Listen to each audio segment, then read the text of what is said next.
नमस्कार दोस्तों, D S homeopathy channel में आप सभी लोगों का बहुत बहुत हार्दिक स्वागत है। आज हम एक नए मेडिसिन के बारे में डिस्कशन करेंगे और मेडिसिन का नाम है जस्टिसिया एदाटोडा बसाका।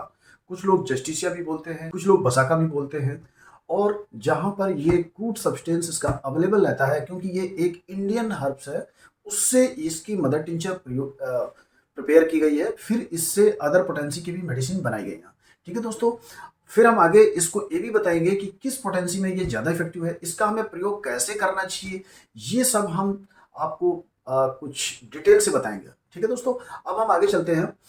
ये मेडिसिन स्पेशली हमारे रेस्पिरेटरी ट्रैक्ट के ऊपर में ये काम करती है।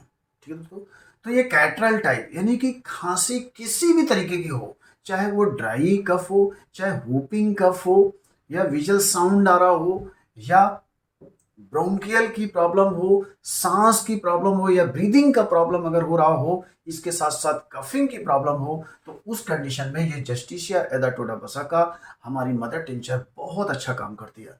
ठीक है दोस्तों, इस मेडिसिन के बारे में अगर बताया जाए तो ये सैकड़ों साल पुरानी ये हमारी मेडिसिन है।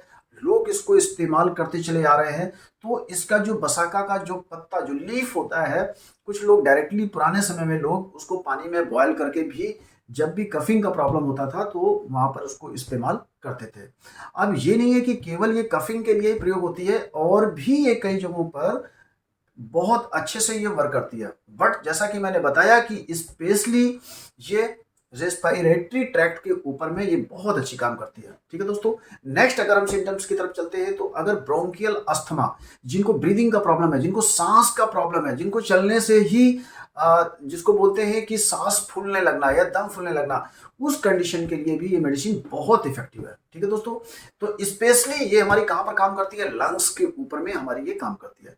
ठीक है दोस्तों, नेक्स्ट अब हम सिम्टम्स की अगर तरफ जाते हैं। अगर हेडेक हो रहा हो, खास तौर से कोल्ड यानी कि ठंडी की वजह से अगर उसमें उसको बहुत ज्यादा हेडेक हो रहा हो, या साइनस की वजह से अगर हेडेक हो रहा हो, तो उस कंडीशन में भी ये मेडिसिन बहुत अच्छा काम करती है। सर में हैवीनेस महसूस हो रहा हो, उस कंडीशन में भी बहुत अच्छा काम करती है। जिनको कोरजिया हो, ठीक है, जिनको जुकाम हो, या रनिंग नोज हो, या स्नीजिंग हो, जिनको बार बार छींक आ रही हो, नाक से पानी आ रहा हो, यानी किसी भी तरीके का अगर इन्फ्लामेशन होता है, या एलर्जी कंडीशन में भी ये बहुत अच्छा काम करती है। और आप सडन हॉट से कोल्ड, कोल्ड से हॉट में आते हैं, तो उस कंडीशन में मान लेते हैं कफ कोल्ड स्नीजिंग अगर स्टार्ट हो जाती है, तो ये मेडिसिन हमारी बहुत अच्छी काम करती है।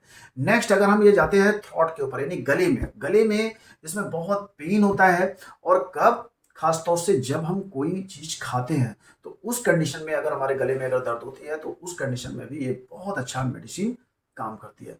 ठीक है दोस्तों, नेक्स्ट अगर हम सिम्टम्स के ऊपर में जाते हैं, तो ये ड्राई कफ में हमारी बहुत मोर इफेक्टिव ये मेडिसिन है। ठीक है, पूरे बॉडी में कफ जमा रहता है और वो कफ निकल नहीं पाता है। हम लोग क्या करते हैं कि मैं एलोपैथी की बुराई नहीं कर रहा हूं, बट जब हम बहुत सारी एंटीबायोटिक वगैरह हम मेडिसिन जब इस्तेमाल करते हैं, तो उस कंडीशन में ये कफ बॉडी के अंदर में जमने के चांसेस रहते हैं। ठीक है, तो जब कफ अंदर जमा हो जाता है, तो वहां पर क्या है, ब्रीथिंग वगैरह का ये सब प्रॉब्लम हो सकता है। तो उस टाइम पर वो कफ को बाहर डिस्चार्ज करने के लिए हमारी अचानक एक कफिंग स्टार्ट होती है, यानी कि खांसी।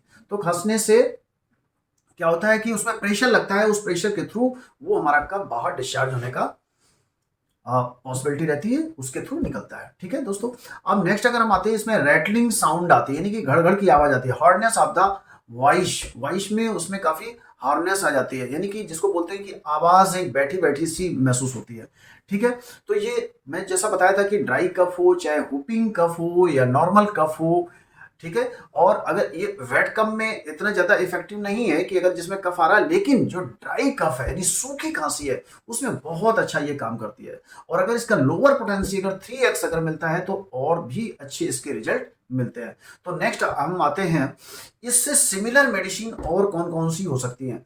तो दोस्तों, एक पहली मेडिसिन है एपीकॉक। और नेक्स्ट वन है ड्रोसेरा। तो इपिकॉक में भी ये विशेषता है कि कफिंग भी होगा, ब्रीदिंग का प्रॉब्लम होगा, तो उस कंडीशन में ये हमारी इपिकॉक मेडिसिन बहुत अच्छा काम करती है। तो इपिकॉक को मोस्टली हम लोग पोटेंसी में लेते हैं, तो 30 पोटेंसी अगर लेंगे तो 4 बूंद करके दिन में 3 बार 1/4 कप पानी में लेंगे। इसी तरीके से ड्रोसेरा भी है, इसमें कंटिन्यू कफिंग होती है यानी कंटिन्यू खांसी आती है, तो उसके लिए भी ये बहुत इफेक्टिव होगी, यानी 4 बूंद 1/4 कप पानी में दिन में 3 बार। अगर छोटे बच्चे हैं तो 1 चम्मच पानी में 2 बूंद डाल के भी हम ले सकते हैं। ठीक है दोस्तों, अब अगर मैं ये बात करता हूं कि ये मेडिसिन इतनी ज्यादा इंपॉर्टेंट क्यों है, क्योंकि ऑल जितने कफिंग सिरप हैं यानी जितने भी कफ सिरप है उसमें हर जगह जस्टिसिया एथाटोडा बसाका मदर टिंचर जरूर उसमें इन्वॉल्व की जाती है, क्योंकि उसके करेक्टर ही है कि कफिंग के लिए ये बहुत स्पेशली मेडिसिन है।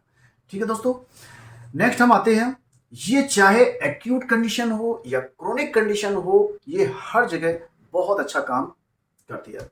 अब इसको हम लेंगे कैसे, तो मैंने जो पोटेंसी की मैं बात कर रहा था, तो इसमें हम 3x बहुत इफेक्टिव होती है। अगर 3x अगर अवेलेबल नहीं है तो मदर टिंचर का प्रयोग करेंगे। अब हम लेंगे कैसे, अगर बड़े लोग हैं तो 10 से 15 बूंद करके हम 1/4 कप गुनगुने पानी में दिन में 3 बार हम ले सकते हैं। 10 से 15 बूंद 1/4 कप ऑफ वाटर में, यानी कि 1/4 कप पानी में हम डाल के ले सकते हैं। जस्ट लाइक चाय की तरह हम सिप करके धीरे धीरे करके हम उसको पिएंगे। ठीक है, और अगर छोटे बच्चे हैं तो हम 4 से 5 ड्रॉप करके हम 1 चम्मच पानी में भी ले सकते हैं या थोड़े से 1 घूंट पानी में भी ले सकते हैं। ठीक है दोस्तों, तो ये आई थिंक ये हमारी मेडिसिन आपको जो मैंने समझाया बहुत अच्छे से समझ में आया होगा। और साथ साथ अगर ये दमा अस्थमा का भी अगर प्रॉब्लम हो रहा हो तो उस कंडीशन में भी ये मेडिसिन बहुत इफेक्टिव मेडिसिन है। ठीक है दोस्तों, तो आई थिंक जो मैंने ये जस्टिसिया एथाटोडा बसाका के बारे में मैंने समझाया, ये शायद अच्छे से समझ में आया होगा। और ये होम्योपैथ जितने भी डॉक्टर्स हैं, ये मेडिसिन उनकी क्लिनिक पर या फार्मेसी में ना हो ऐसा हो ही नहीं सकता है। और अगर जहां कफ है वहां पर जस्टिसिया एथाटोडा बसाका मेडिसिन को जरूर इन्वॉल्व किया जाता है, वो चाहे एक्यूट कंडीशन हो चाहे क्रोनिक कंडीशन हो, आप देखेंगे बहुत अच्छे रिजल्ट मिलते हैं। अब दोस्तों मैं आपको एक फार्मूला बताना चाह रहा हूं, वो बहुत अच्छा है, जो कि एक क्लिनिकल टिप्स भी बोल सकते हैं। मैं अपने क्लिनिक में बहुत सारे पेशेंट को मैंने इस्तेमाल किया है, तभी मैं कोई अपना फार्मूला बताता हूं कि जब मैं अपने पेशेंटों के ऊपर मैं यूज करता हूं और उसके अच्छे रिजल्ट आते हैं तभी मैं बताता हूं। तो एक कप कॉम्बिनेशन है, उस कप कॉम्बिनेशन में मैं सबसे पहली जो मदर टिंचर है वो है जस्टिसिया मदर टिंचर। नंबर 2 पर है इचिनेशिया मदर टिंचर, इचिनेशिया एंगस्टिफोलिया इसका पूरा नाम है। और नेक्स्ट वन है ओसिमम सैंगटम मदर टिंचर।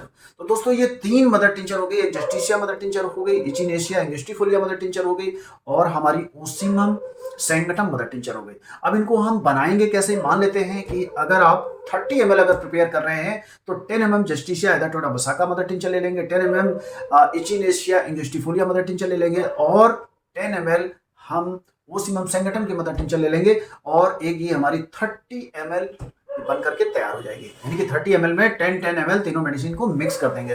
फिर इसके बाद में हम 10 से 15 बूंद आधे कप गुनगुने पानी में यानी कि ल्यूकवार्म वाटर में दिन में 3 बार लेंगे। आप देखेंगे उसके रिजल्ट बहुत अच्छे आते हैं।